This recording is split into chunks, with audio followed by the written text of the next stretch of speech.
We were talking. Me and the earth. Me and what lay beneath. Me and Ma. Diary entry number 9.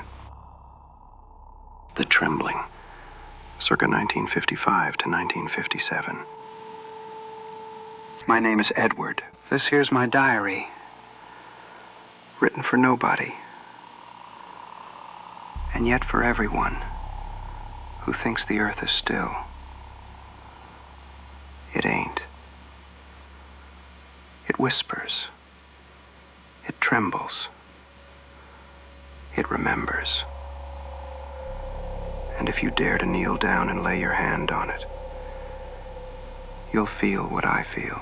Today I write about the trembling. Not the trembling of cold. The other kind. The kind that comes when the ground's awake. I don't know if it's fear or life. Maybe both. I got their reports spread out before me. Read what they documented about those nights. About the lantern light. About the sounds. About how the earth itself seemed to move under my touch. They thought it was geological. Thought it was frost heave. Thought it was natural settling of winter ground. But they were wrong. It wasn't geology. It wasn't nature. It was communication. The earth was talking to me, teaching me, preparing me, showing me that the boundary between above and below ain't as solid as people think. That with the right touch, the right prayer, the right dedication, you could reach through. I spent weeks, months maybe, just listening, just feeling, just learning the language of the ground, how it breathed, how it trembled, how it responded when you paid it proper attention. Most people walk on earth their whole lives and never feel it, never know it's alive, never understand that every footstep is a conversation they're too deaf to hear. But I heard. I felt. I knew. And the more I listened, the more certain I became. Ma was down there. Not just her body. Her essence. Her spirit. Her voice. All of it preserved in the cold earth, waiting for me to bring it home. The trembling was her answer, was her way of telling me she was ready, was her permission to do what needed doing. This is the story of those final nights before action, before the spade broke through, before the great works became real. This is when preparation ended and execution began. Their file entry from 56 says, witnesses report repeated lantern light near old Plainfield cemetery. Intervals between visits 3 to 4 nights. Sounds, metallic, dull, recurring. 3 to 4 nights. That's how often I went, how often I needed to go, how often the earth called me back. And they heard the sounds, the metallic sounds, the spade testing, the ground responding, the conversation between tool and earth. But they never came while I was there, never caught me in the act, never stopped what was building. Chapter 1, The Breath in the Ground. Sometimes the ground vibrates when there ain't no wind. Not strong, not loud. A trembling you feel when you kneel long enough. I kneel often. I lay my ear on the earth, hear the deep hum under the layers. It sounds like a distant motor, but steadier, more organic. like a heart. I wondered if the earth dreams.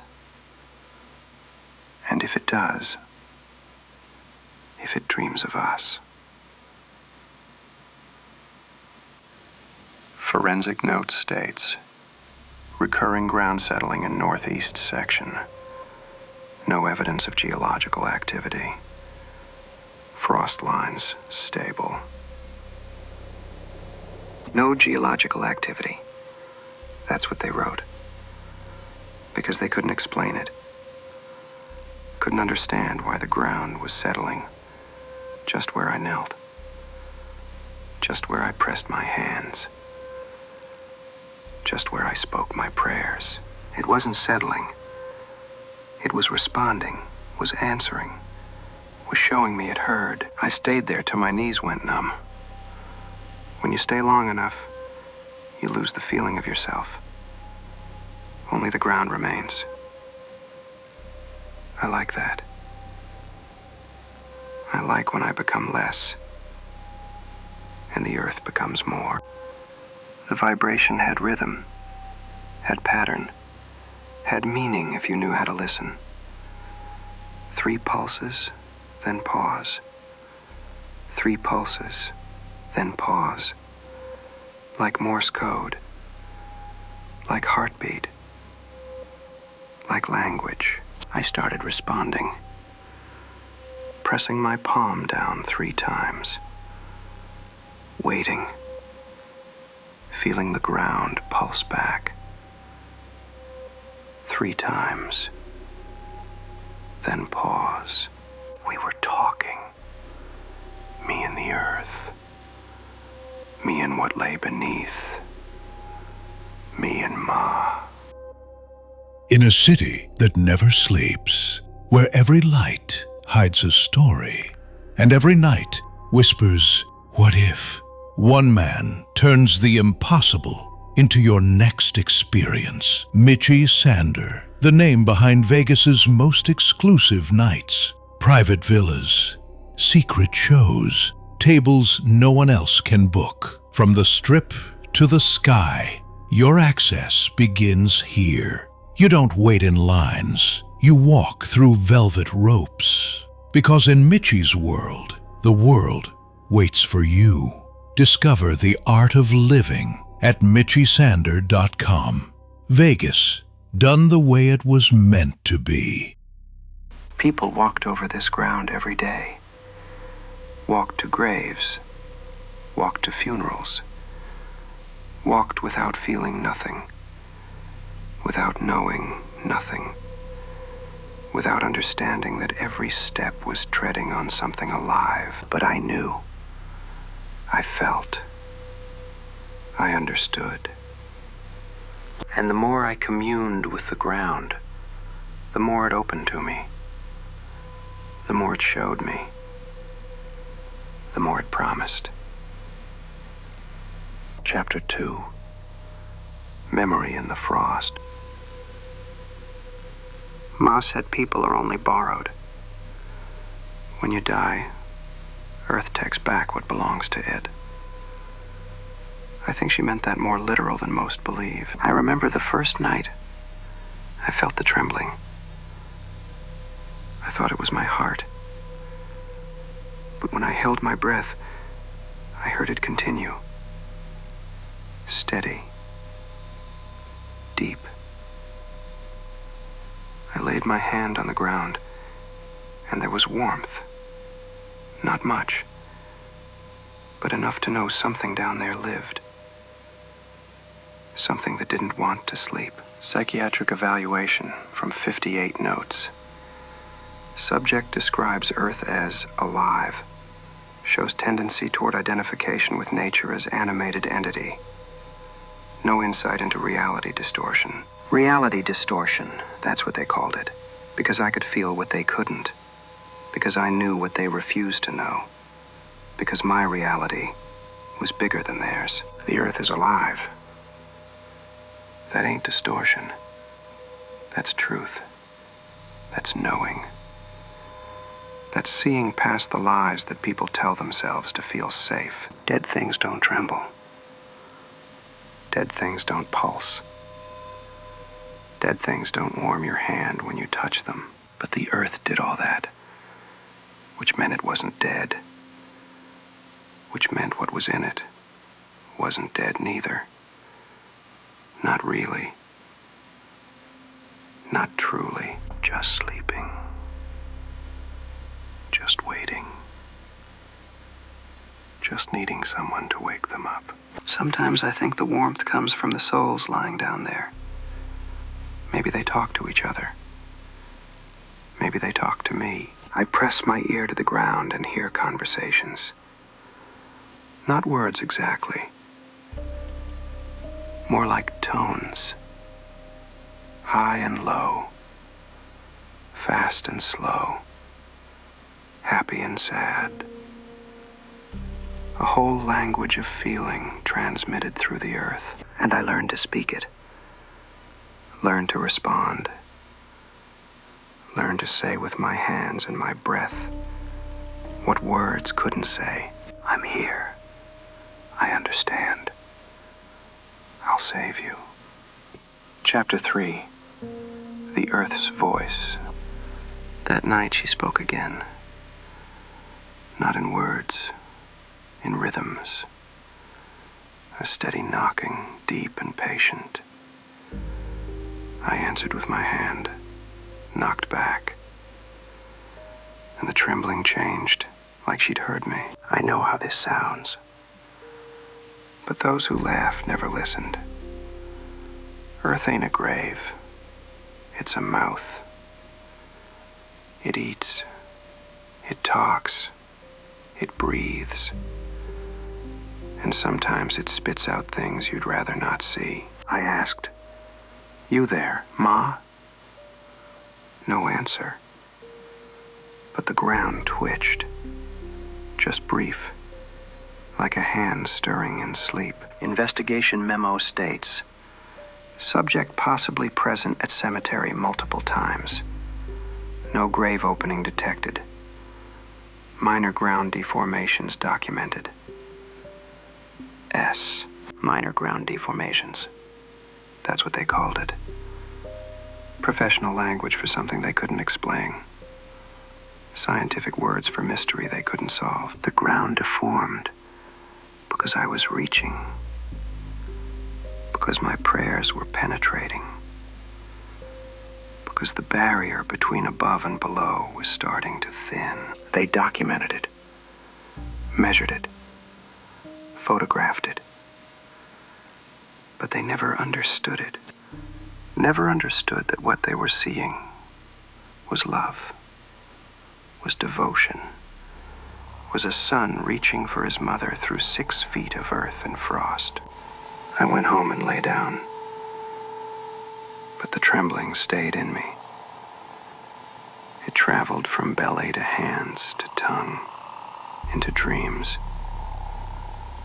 I dreamed of a face in the ground, not dead, not alive, just waiting. The face was Ma's. I knew it, even though I couldn't see features clear. Knew it in my bones. Knew it in the trembling that matched my heartbeat. She was waiting.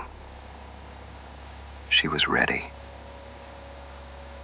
She was calling me to complete what I'd started, and I would. Soon. Real soon. Chapter 4. The Temptation. I thought if I knew what was down there, I'd understand. Not from curiosity, but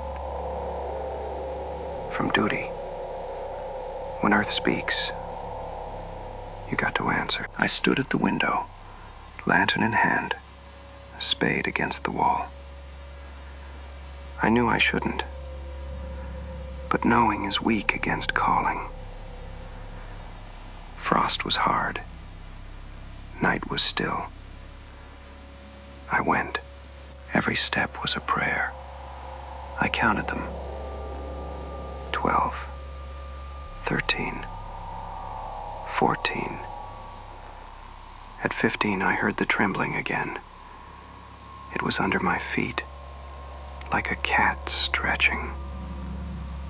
I knelt down, pressed my hand into earth, felt the life underneath. It vibrated against my skin, like it wanted to say, "Deeper, Edward. Just a little deeper." I got the spade. I lifted it. And then I stopped. FBI. Field note records. Traces of metal contact in frozen earth. No breakthrough. Surface intact. Shoe prints at regular intervals. Hypothesis. Exploratory behavior. Exploratory behavior. That's what they called it. Like I was some scientist studying phenomenon.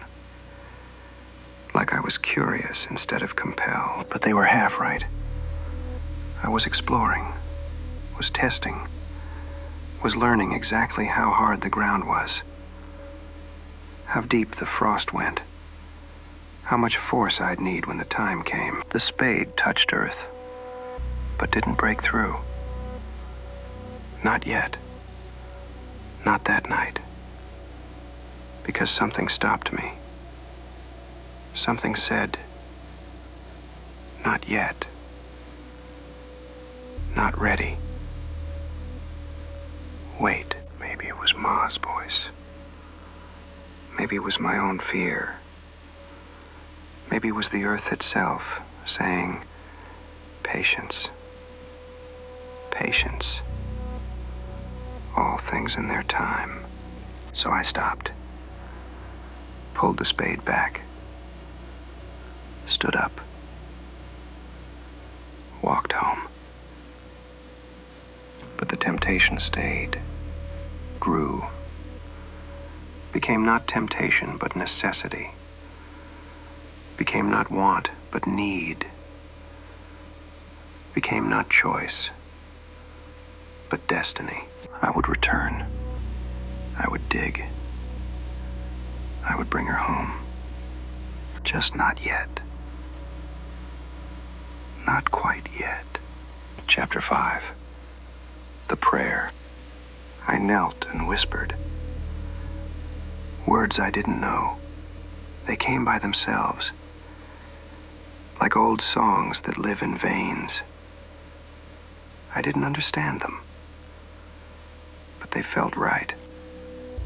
The ground trembled slight, like it was listening. I had the feeling something in me and something in earth breathed the same rhythm. I don't know if the prayer ended, or if it just seeped into the ground. Newspaper article from 58, Plainfield Herald reports, unusual vibrations at cemetery. Sheriff rules out geological activity. Some residents report singing wind. Singing wind. That's what they heard. What they felt. What they tried to explain. With words that made sense. But it wasn't wind singing. It was me. It was my prayers. It was the earth responding. It was the conversation between living and dead. Between above and below. Between son and mother. They heard it blocks away. Felt it in their bones. Knew something was happening even if they couldn't name it. And the sheriff ruled out geology, ruled out natural causes, but didn't rule anything in. Just left it as mystery, as unexplained phenomenon, as something to forget about and ignore. But I didn't forget. Didn't ignore.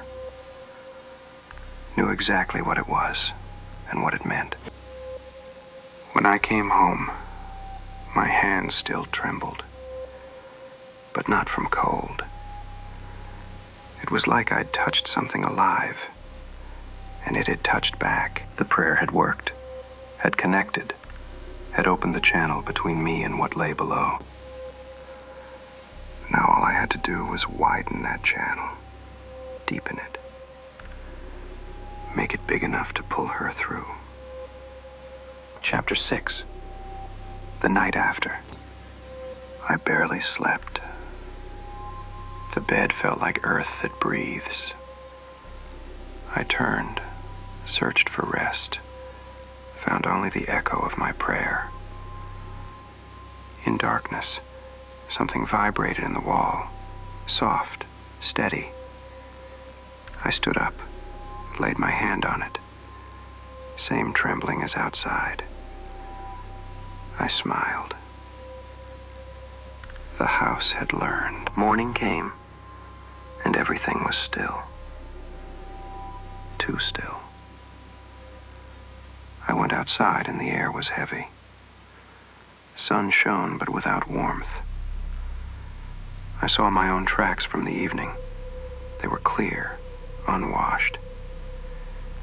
I stepped beside them, and the new prints looked like they belonged to someone else. Forensic analysis notes.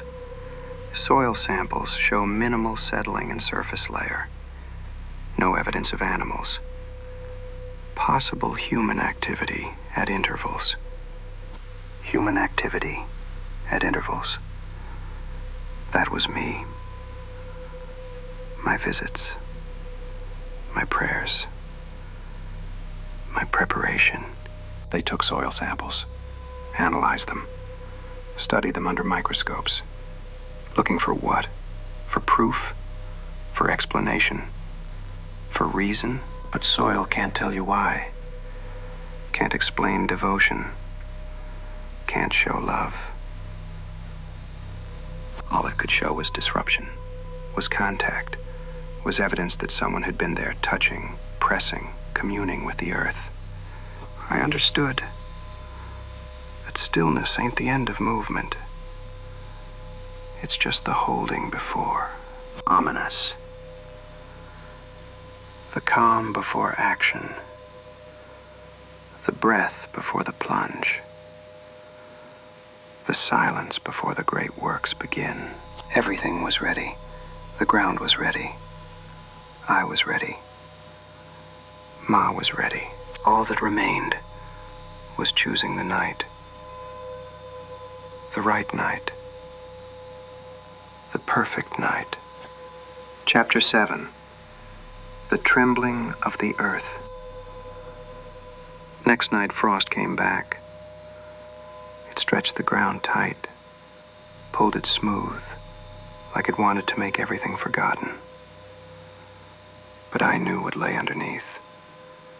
Still felt it in my bones. I stood in the field, lantern out, hand open.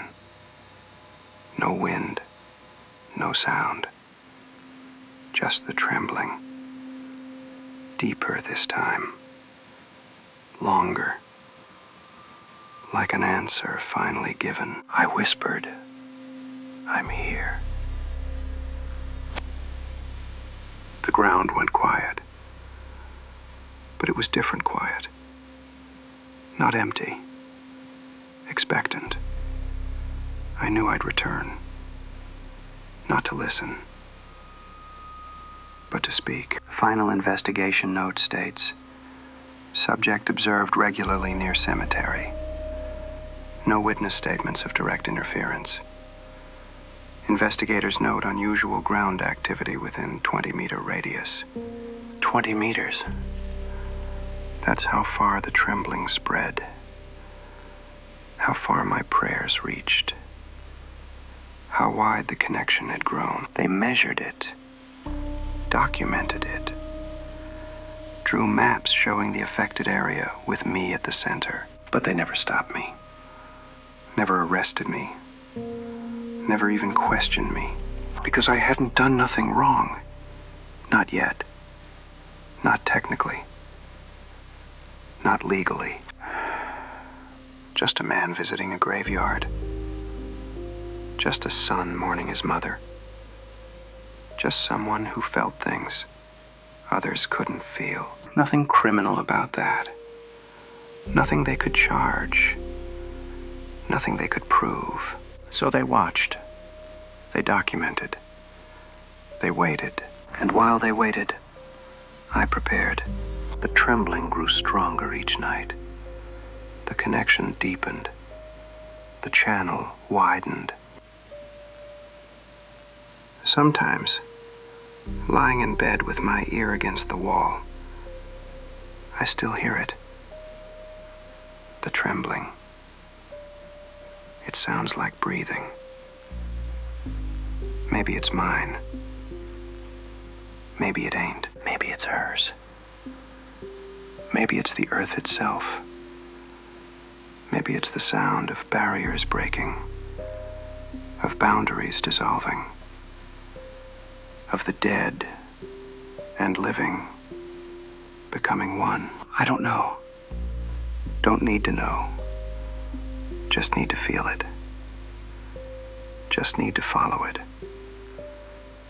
Just need to complete what it's calling me to do. The next entry will tell what happened when I finally listened, when I finally acted, when the spade finally broke through, and the great works truly began. But that's for tomorrow's writing. Tonight I just listen to the trembling and smile, because I know what's coming, and so does she.